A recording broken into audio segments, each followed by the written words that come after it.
Have you ever wondered what it looks like to bid on a real RFP? I am going to show you an RFP that I built from scratch and sent to the federal government. Okay, so we're just going to get straight into it. I'm going to share my screen, right? We're going to open up the window. We're from here and all right, we're going to start from the very beginning. This was the contract officer, and the way that I responded to the RFP was via email. So that's what you're seeing here. So when I reached out to the contracting officer, what I did was I sent her an email and I said, "Good afternoon. Please find the bid for the reference number attached below." And I also said, "Thank you for the opportunity." You always want to be as professional as possible. And I'm just going to check my audio really quick. Okay, so we're good on audio. All right, let's hop into it. This is the one that I sent her, and I'm going to show you how I built this from the ground up. This is perfect for beginners as well. And if you stick around, I'm going to show you the debrief that the contracting officer gave me on what I did wrong, what I could have did better, and how I can win moving forward. That is great information that you want to see. So stick around till the end. All right. First things first, in the proposal, there was an instruction to offer. This was inside of the proposal. It was a checklist for quote submission, which is fantastic because it helps me stay organized in all of the things that go into submitting an RFP. And this is an RFP, request for proposal. What that means is you have to not only give a price, but break down in detail how you are going to execute the project. So it's more than a price. You need to explain how you are going to execute the work. So the checklist that she gave me was awesome. I was able to see what needed to be inside of the proposal. Um, this page that you see here of the solicitation had to be completed. Then the SF 1449, and this is a federal contract in Yosemite Valley, California. Signed acknowledgement, all changes. SF30, that's when answers go out for questions. Completed provisions. Project narrative. Now, pay attention. Once again, I'm going to tell you to read because you know I always do. The offeror must provide at minimum the types of capacity of hauling trucks to be used for this requirement. Specify how many trips per day are proposed and planned. State the condition of equipment to be used, and in the event of equipment failure, whether the offerer has backups available. So that's the narrative. They wanted you to explain that in your proposal. Then they wanted 3 prior experiences of projects in similar size and scope within the past 5 years to include brief description of the project and point of contact information. What I did was I used my subcontractors' references because this was for a soil move and concrete move. So it was hauling. We needed dump trucks, excavators, things of that nature. So the first page had to be filled out with my name, address, UEI. You will get one of these when you apply for SAM.gov, System for Award Management. That is how you bid federally. They will give you a UEI, Unique Entity Identifier. The offerer's point of contact is me, cell, and email. Notice how I am following directions, right? So I like to create a cover page that explains who my company is, some of my certifications. This is the contracting officer. I like to add that as well. It just makes your presentation of your RFP look more organized and well put together. So my information is on there. And then I put like a hashtag, to make it more me. I guess you can say, right? With my personality. I don't want it to be cut and dry because nothing about me is cut and dry, right?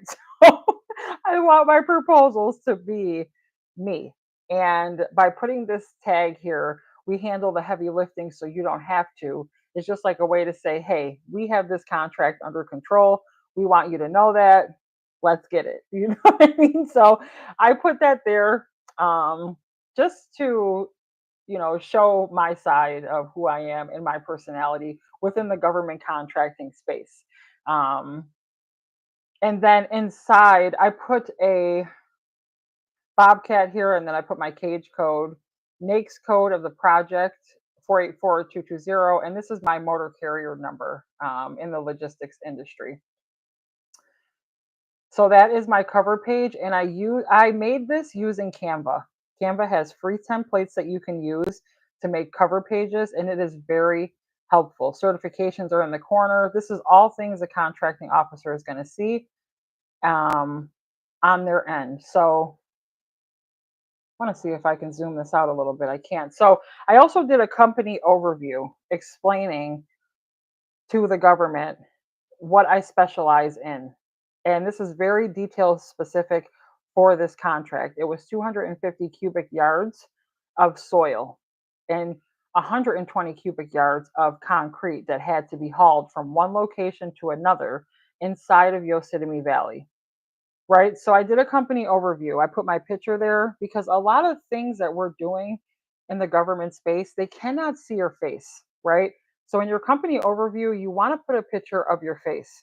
It makes it more easy for them to understand who you are as a person. Um, Instead of just reading a company overview and not really putting a face to the information, right? So DD Logistics specializes in handling oversized and overweight freight, offering a comprehensive range of services designed to manage the complexities of heavy haul logistics. I put my name there, my NAICS code, and then I also let them know what I do. DD Logistics is a premier freight brokerage firm dedicated to providing top notch heavy haul logistics solutions. As a women owned small business, DD Logistics prides itself on its commitment to excellence, innovation, and customer satisfaction. The company was founded with the vision of delivering reliable and efficient transportation services tailored to meet the unique needs of clients across various industries. I added that so the contracting officer understood what I did within my brokerage. That was very important for me to display who I am as a company, right? What services do I provide? That is why I put a company overview, right? They want to know what kind of company do you run? What kind of things can you provide, right? So this is my company overview. I love how this came out. This was also done through Canva, right? And I love Canva. I really do. There's so many different things that you can use it for, even under the free trial. So Canva, we locked in, baby. I love me some Canva. They asked for past performance, right? And I thought it was really important for me to add pictures of the past performance of the subcontractor that I was currently working with, right? My subcontractor not only priced the job, but they were also able to send me pictures and references because they were in business for more than 20 years. So it was a good subcontractor to work with. He sent me some pictures of him actually and his crew working on the job site, which was fantastic. If you can get pictures, I highly recommend that you use them. So when I put his pictures there of his past performance, then in the middle, all of this information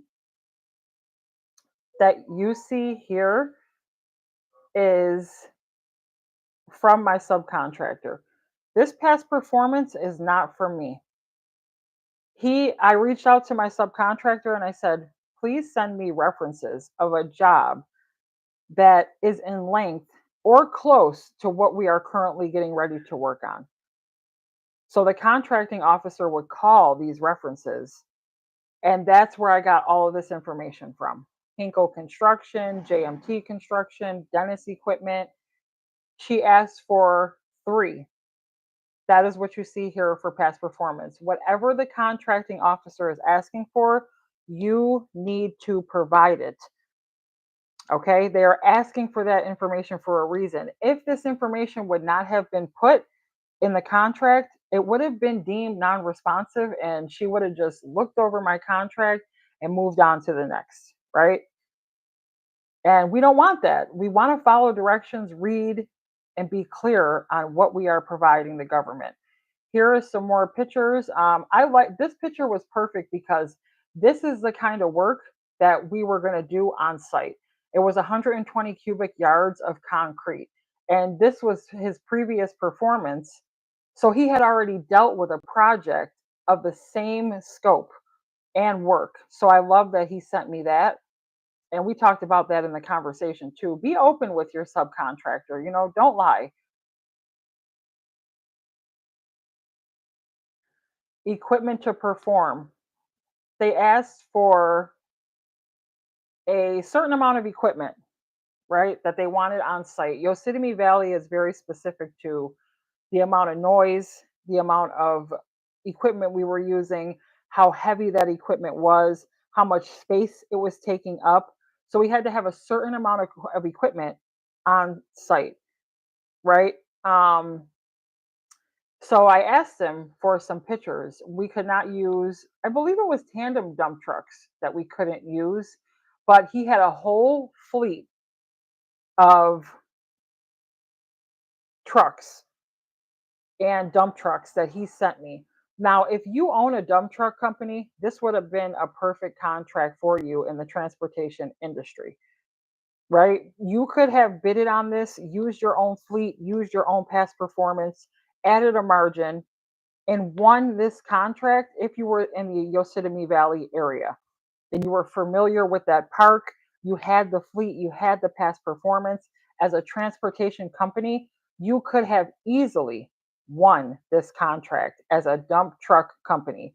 Um, I think it was an excavator that we needed as well, and the trucks could not be under the year 2023 because they were worried that those trucks were going to break down. So we had to make sure that they were 2023 yearly and up. So the Mack trucks had to be 2023 and up, right? And I put this whole proposal together by myself, but why I'm showing you this is because you can do this.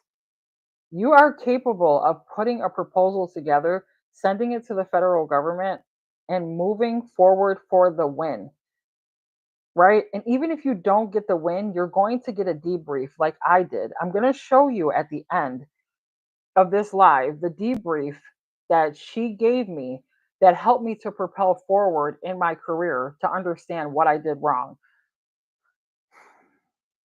A lot of the times we don't want to look at what we did wrong. But in order to connect the dots, you have got to go backwards and look at what you did wrong so the next time you know not to make that mistake.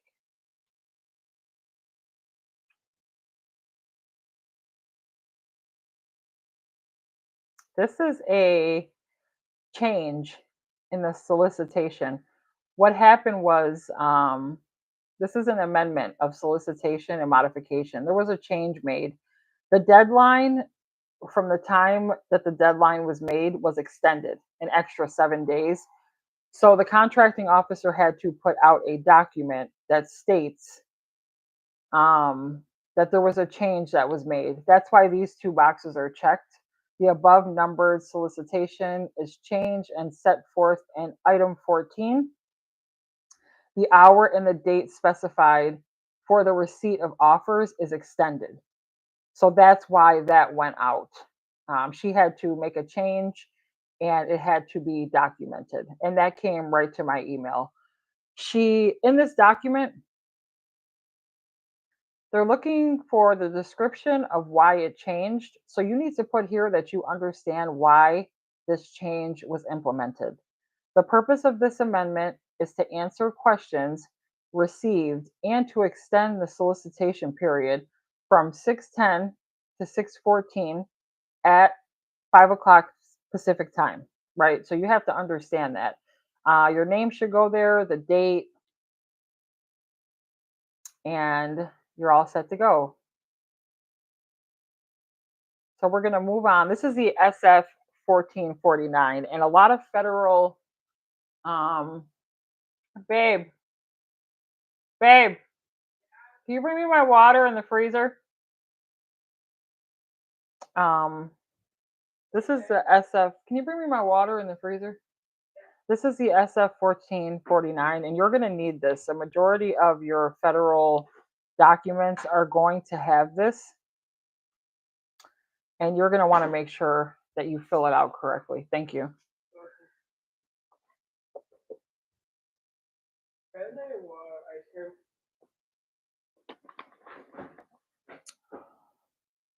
Um, SF 1449, you need a lot of this will be auto filled, right? The ones that you see, like offerer has to complete blocks 12, 17, 23, 24, and 30. I am the offerer. Pay attention to these documents. It is telling you here, you need to complete these blocks 12, 17, 23, 24, and 30. These are the only blocks that I filled out. So, number 12, discount terms. You can get the government to pay you quicker if you get if you give a discount. In my situation, I gave a 1% discount to get paid in 14 days, right? That is not always the case. You can go 5% to get paid in 10 days, or you can go 10% to get paid in 10 days. You know what I mean? It's different for everybody. No contract is the same.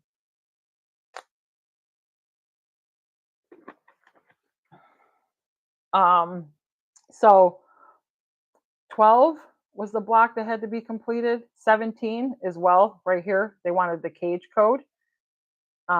Facility code can stay blank. I wasn't sure at this time when I was bidding on the contract what the facility code was, but you do not need a facility code. You need your cage code, and every single contract is different. So don't go quoting me, baby. But in this contract, you did not need your facility code, only your cage code. And the cage code is helpful to the contracting officers because it helps them to look you up and sam.gov. They can look up your company and make sure that everything you're putting here matches, right? All right, so what was my other block I had to 17, 23, 24, and 30. All right, so 23 was the unit price and 24 was the amount. So here's what they were asking for. The period of performance was August 12th, 24 to 9/13. So we had about a month to execute, right? Requirement A, load and haul 250 cubic yards of soil from the Rocky Point restoration site. The unit price for that was 55. So my subcontractor gave me a price of $56. I added an additional,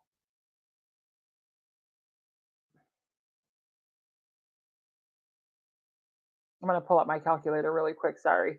So subcontractor charged me $56 a unit. So let's look at $75.87 minus 56. I added my margin of $19.87. That is how I came up with the number $75.85.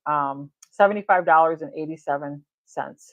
Now, when we looked at, it's been so long since I bidded on this. I just want to make sure that my numbers are right.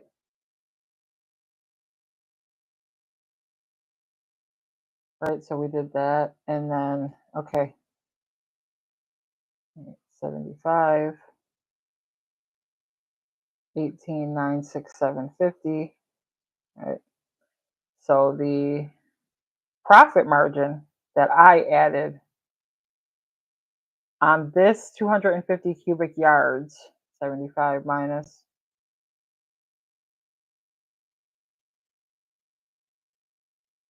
okay. My profit here just for the 250 cubic yards was $5,000, $5,431.25. So that was my profit. But keep in mind, that was just for the 250 cubic yards of soil. Now we have the load and haul of up to 120 cubic yards of soil. This was an optional choice, right? Sometimes you'll see on the bids that it's optional, but I still bid it on it anyways. Um, and in this situation, we still had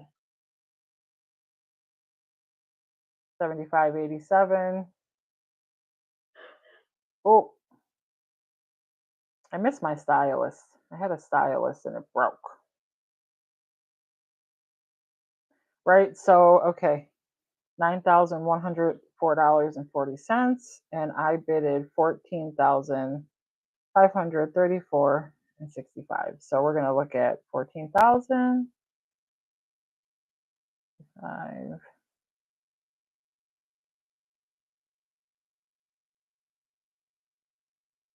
Okay, in this situation as well, that was another $5,430.25. So that was my profit here as well. And please come back to this video and watch it as many times as you need to understand what happened here. The unit was $75.87 multiplied by 120. I added a $5,000 margin, right? 5,500. That was leg room in case something went wrong. My subcontractor backed out on me and I had to make up the profit somewhere else. The current expenses of my business were added into that. Um, the labor on my end was added into that because creating a proposal takes time, effort, um, you know, organization. And that is how I came up with that number. In your business, your expenses monthly, yearly might look different, right? But you don't want to get too out of control with these numbers, okay? You don't want to have a project and add a 90% margin. That is unrealistic. Keep it between 15 and 30. And it also depends. You have to do your research on what the profit margin is and if you understand it correctly. In this situation, the subcontractor charged me 1,900 for the 20 cubic yards of this was optional as well. This was an additional 20 cubic yards. He charged me 1,900. I put $1,000 profit on there. This was one of the shorter hauls. These other hauls, 250 and 120, were a lot of trips, up to 14 trips um, per day. So these ones were more extensive work, and this was less. This was about 3 trips. So that one was a little bit less. Um,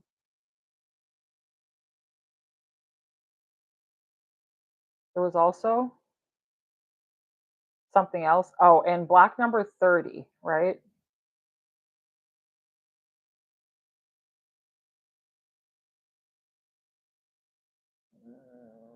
Oh,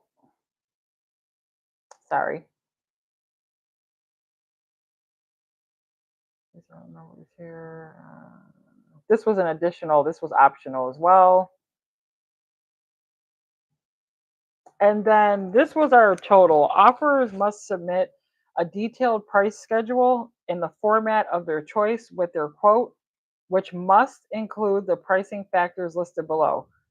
So everything that we priced up here, we also had to price. Oh goodness gracious! I want my stylist back.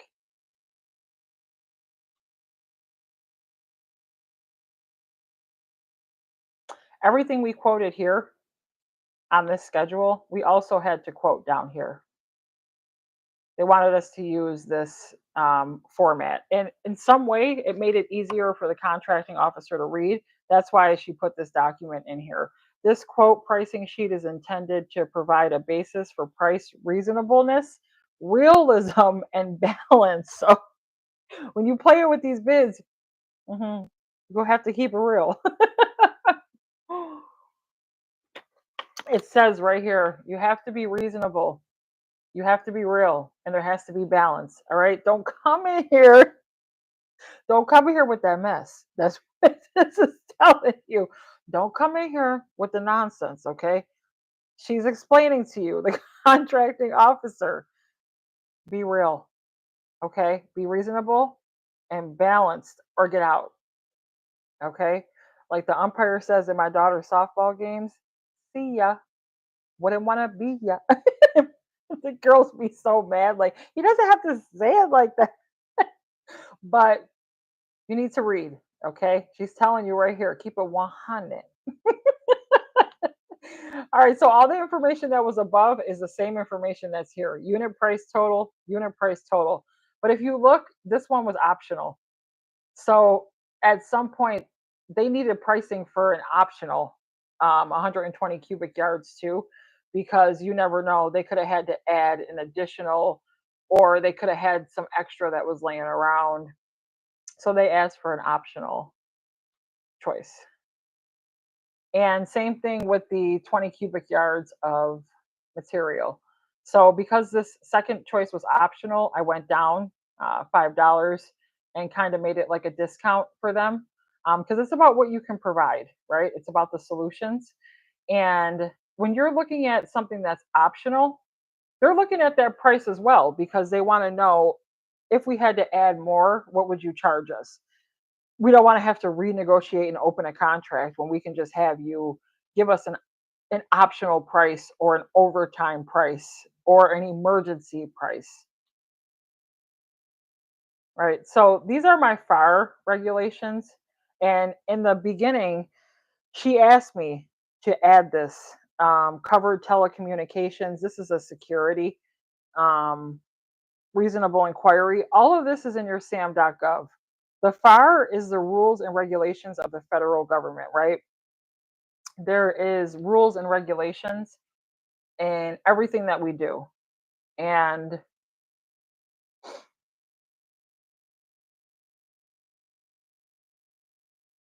there's rules and regulations in everything that we do. And the FAR is the handbook for federal government contracts. And you need to know it.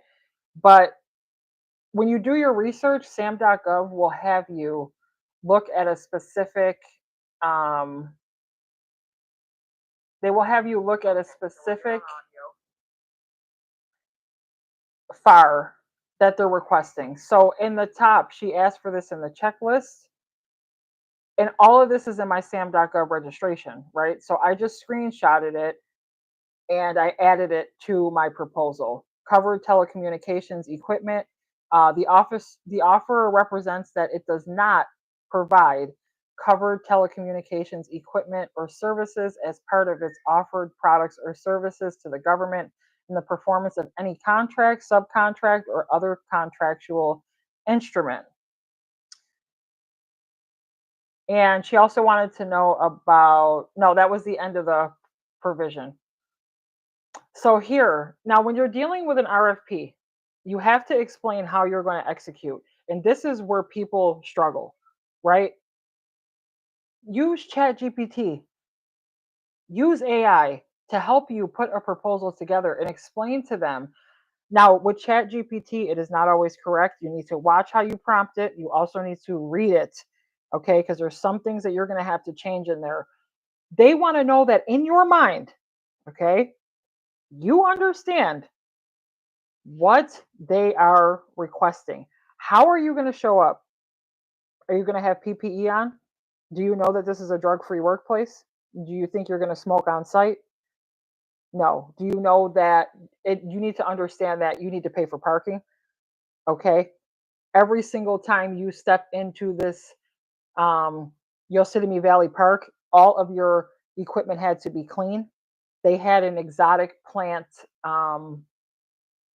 It was an exotic plant rule where you could not come into the park with any debris, mustard, seeds, any kind of anything on your equipment. It all had to be clean before you entered the park because you can potentially damage the exotic plants, right?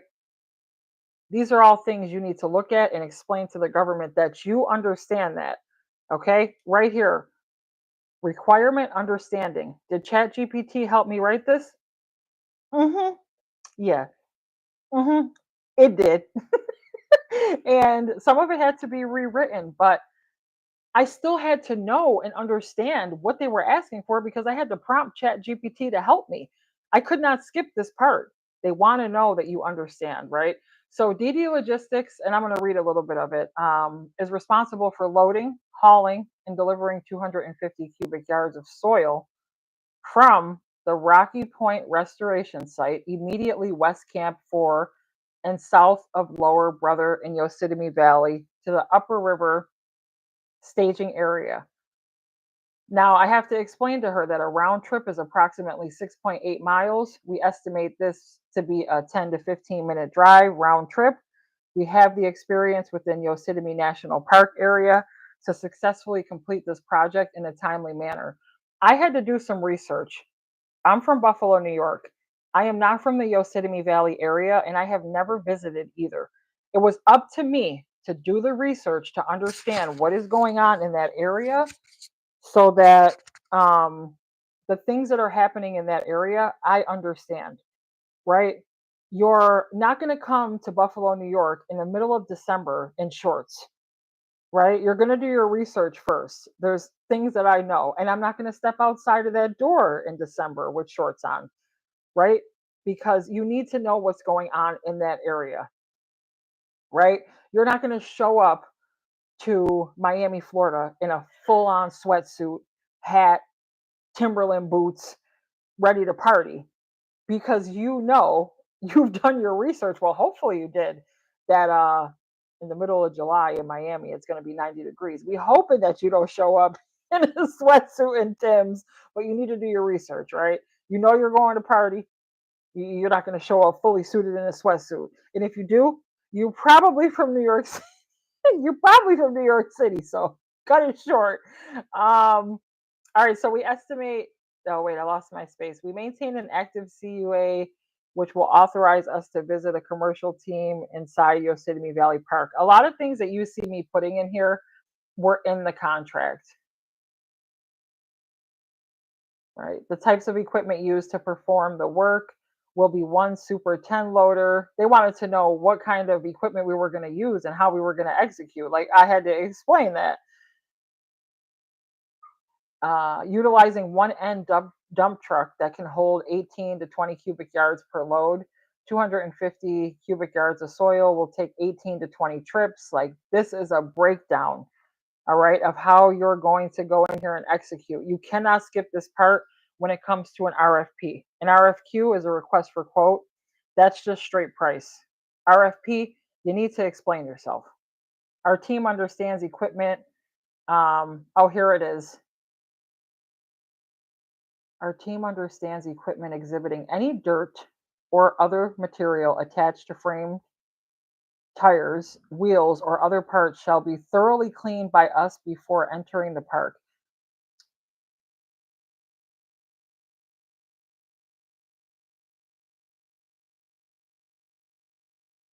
They wanted to inspect the vehicles before we stepped into the area. We are aware any equipment that does not pass inspection will be turned around to the nearest cleaning facility. If my guys would have showed up to the park and um, the equipment was dirty, they were going to turn them around, make them go a few miles down the road and go to the cleaning facility outside the park, and they were going to have to pay for it at their own expense.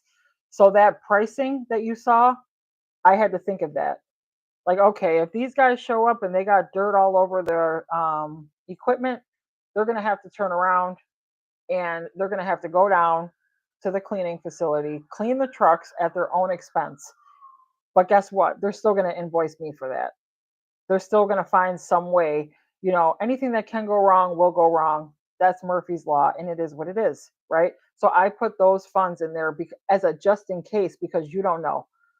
They can think that everything is clean, everything is good to go, and maybe one day out of 30 they're going to have to go down the road, clean their trucks, and the next thing you know, it's going to be in your invoice, so it needs to be added in the price, right? So this is me explaining. That was for the 250 cubic yards of soil. Now this is for the concrete pieces. I had to explain that too. um, And all of this information, once again, was from the contract, from a stockpile next to Northside Drive. And I also knew what the clay pipes and concrete pieces, what it was this concrete was not crushed up yet. They had to go in with an excavator, dig the ground to break the concrete into pieces, and then have the crane come through, dig it up, put it in the dump truck. So there was extra work that had to be done. It wasn't just like, hey, you know, this is sitting in a pile waiting for you. It wasn't. It had to be broken down and then picked up. So there was extra work that was involved. And this concrete was being used for a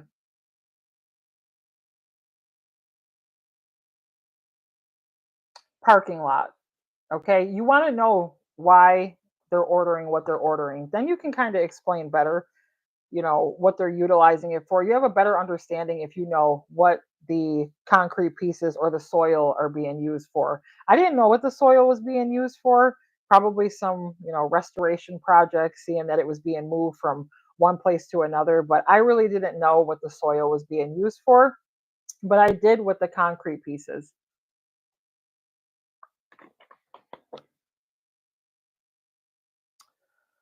All right. And I think that's the end, right? So this is what a proposal looks like, okay? There's nothing to be scared of, honey, right? Nothing to be scared of. This is a proposal, and you do not need to pay somebody to put a proposal together for you. You need to research, okay? My girl, my um, mentor, Dr. Kizzy Park, she's amazing, right? She taught me so much about everything that I know about putting together proposals. And she has been so helpful in my career. I will always shout her out because she helped me overcome that fear of putting proposals together. I sat on my SAM registration for 2 years and I never did anything with it. Okay. Until I made up the decision in my mind to start doing the research and to stop letting fear control anything that was going on in my life, because fear, it isn't even real. I'm always going to shout out Kizzy. She has always been helpful and very loving and supportive in my career. And that is how I got where I am today. So this is a proposal that I put together, and people pay thousands of dollars for proposals. You do not need to pay anyone, because you can do this yourself. You do not have to pay someone to write a proposal for you. And this is proof. This was not paid for. This is something that I built by myself, right? So, instruction to offerers, we have a cover page, company overview, past performance, equipment, the changes that were made, amendment, SF 1449, pricing page, that's part of the SF 1449. This, all three of these are. Attachment, that the price schedule, FAR, like the rules and regulations, and then the requirement and the understanding. That put together a proposal. Okay. Now, I told you, right, that I was going to show you the debrief on why I did not win this work. And the reason why you want a debrief, okay, is because you want to know what you're doing wrong. And comment in the chat where you're from. Chat's over here. What city and state you are from, you're watching from. But I'm going to show you the debrief, okay? And what I did was, when I found out I didn't win, I reached out to the contracting officer and I said, hey, look, I would like a debrief on why I was not chosen for this work. Okay, and here is what I got. She also let me know. Oh, I'm going to share my screen.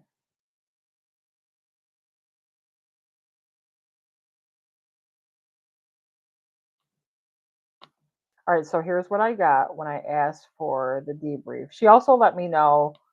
I love when you send proposals email because that and that it's actually being sent and there's a paper trail. She said, please accept this email as confirmation that your quote has been received, right? I said thank you. So that way I know that she got the quote in a good amount of time. Um, okay, okay, that's the questions. That's the actual opportunity. Let me see. I have to find.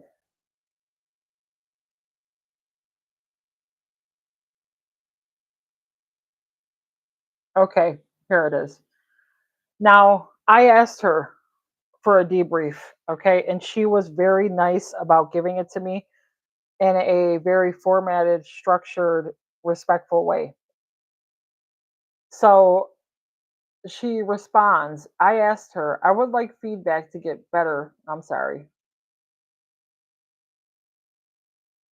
A full debrief is not available. However, I can provide feedback pertaining to your individual quote if you like. So, really, she did me a favor and it was so helpful. It was overall a blessing. I said, yes, please do. I would like feedback to get better with proposals in the future. So, this is the debrief she gave me. She said, your package looks very good. Pricing was good with your quote coming in number 4, the lowest out of 11 quotes were received. So 11 people bidded on this contract, but you will not know that until after. Project narrative. And for some people, this can be a hard pill to swallow, but you need to understand you got to know what you're doing wrong to get it right. Everything looked good. The narrative hit on all key points that we're requesting information on.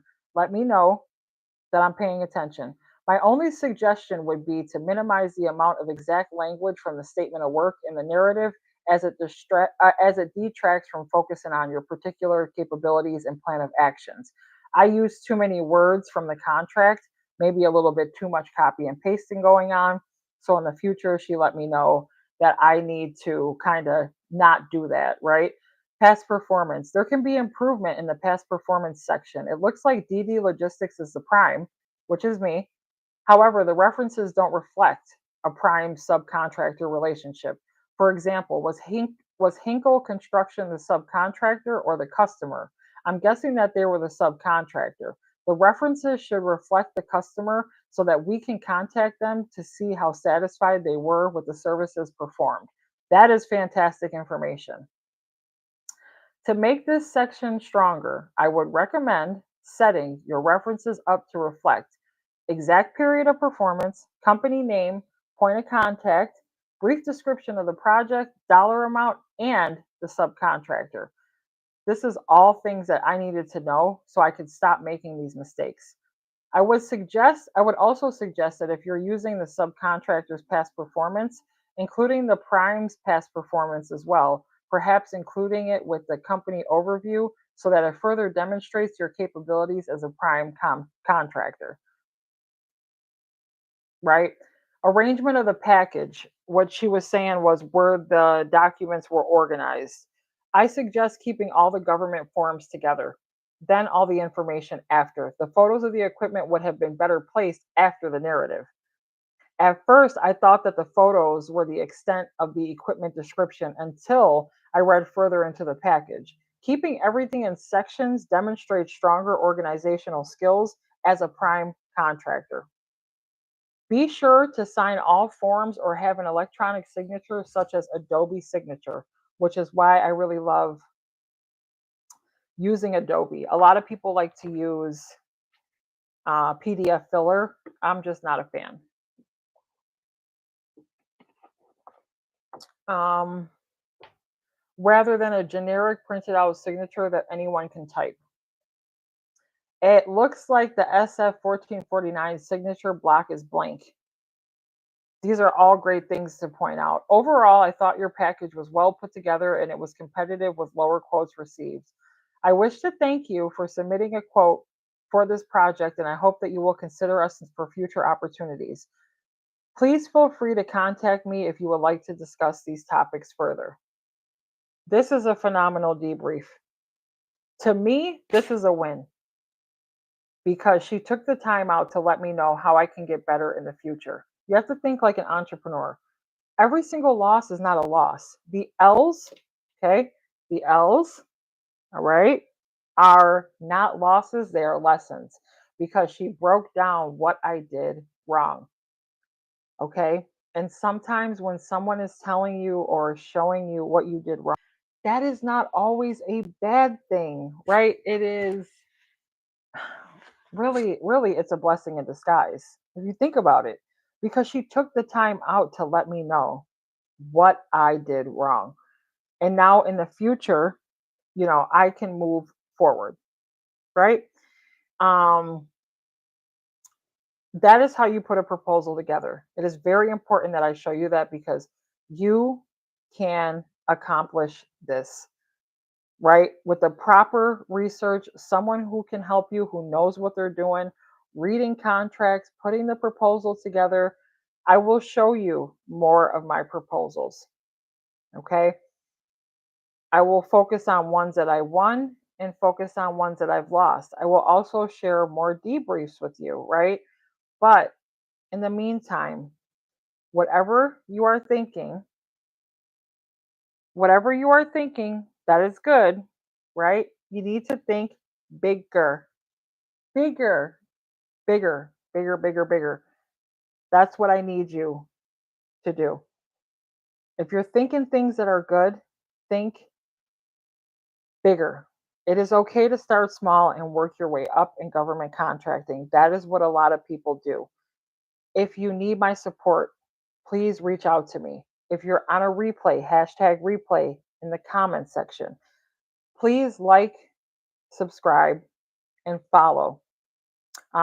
Like, comment, subscribe for more proposal buildups and structures that you can learn.